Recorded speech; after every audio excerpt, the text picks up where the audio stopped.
I didn't buy any cringe this week, sorry. But I did get good comics this week. I didn't get a whole lot. Only got these three. Kind of a light week. Nothing really popped up on my pull list.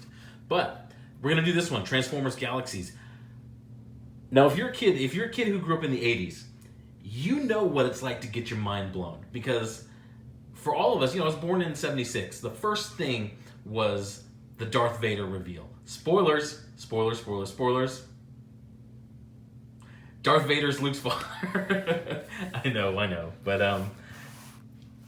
there were other things, other things that just blew your mind. Like a few years later, they come to you and they're like, "Hey kid, we got these new toys. They're battling robots that transform, and then 5 of them transform even further into another giant robot." And you're just sitting there, you're sitting there as a 10-year-old. You're like, "Dude, you had me at battling robot."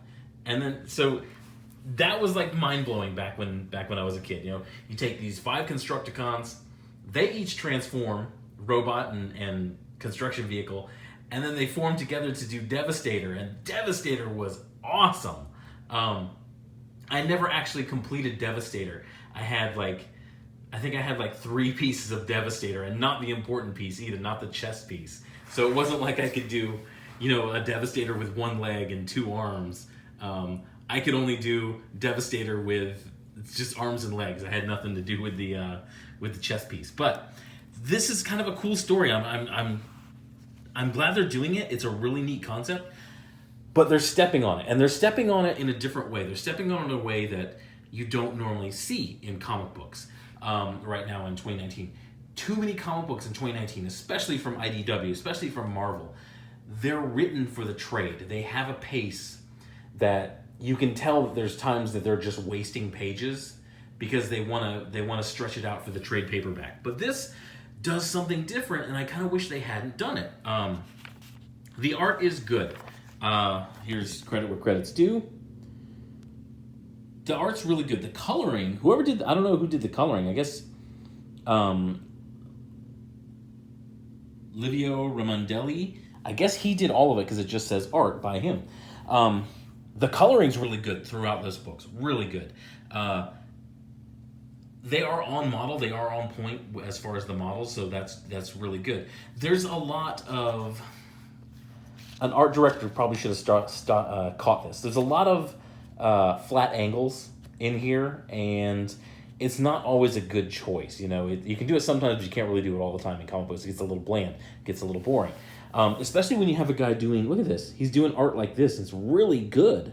But what they did with this is they went the opposite. They went too fast. Now this comic book, this is number 1, Transformers Galaxies. This probably should have been 2 issues. So you get this backstory of the Constructicons back when they were young, and it's sort of a now and then story. It pops between now, it goes back to then. Back when the Decepticons and Autobots weren't at war. The Transformers were having trouble getting Energon. They had these colonies to get Energon and bring it back, and things like that. So they were all together surviving, trying to survive in the universe, which is a really cool thing that you see. They had their ideological differences even back then, but it didn't boil over and tear that planet apart. But they each were struggling to survive with the limited resources that they have. So the Constructicons, they're young. This is when they were young, and look at this. It's very good. These look just like the toys. They look just like the original models, but it's a little too much of these flat angles. But even with just the flat angles, this is kind of the introduction of them. The coloring is good. The art is beautiful. It's really well done. So you get the situation where they are, they're demolishing an old city to put up a new building, a new city, out of the ruins, and they come across this. Now this is, I forget what they call it, but the Enigma of combination. They sort of knew what this was, because a long time ago in Cybertronian history, another set of robots, of Transformers, were able to combine. Now, it went completely berserk because it explores some really cool things about when 5 Transformers combine into a larger Transformer. It's their personalities kind of mix together into one. They have to stop, when they're in that form, they have to stop thinking as an individual. Like, there's one who's the sort of the leader of the Constructicons, sort of the foreman. He has to stop being the foreman and start being part of Devastator. And that's where some of the conflict, and that's where it's really weird for all of them, because they set it up, and they do a really good job setting up. They should have stretched this out further. They should have taken more time to kind of introduce us to the individual personalities of the Devastators.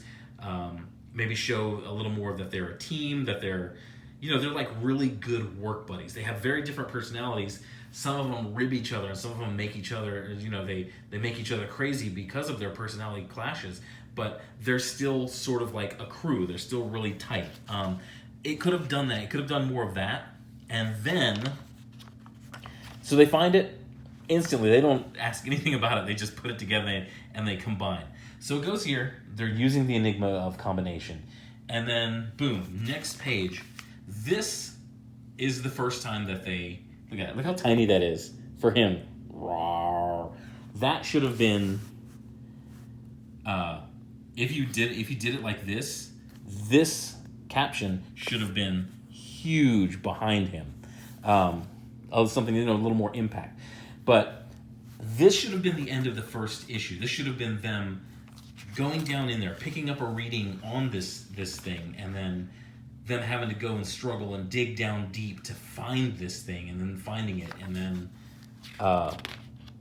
they wind up combining. This should have been the end of it, and this panel could have been better.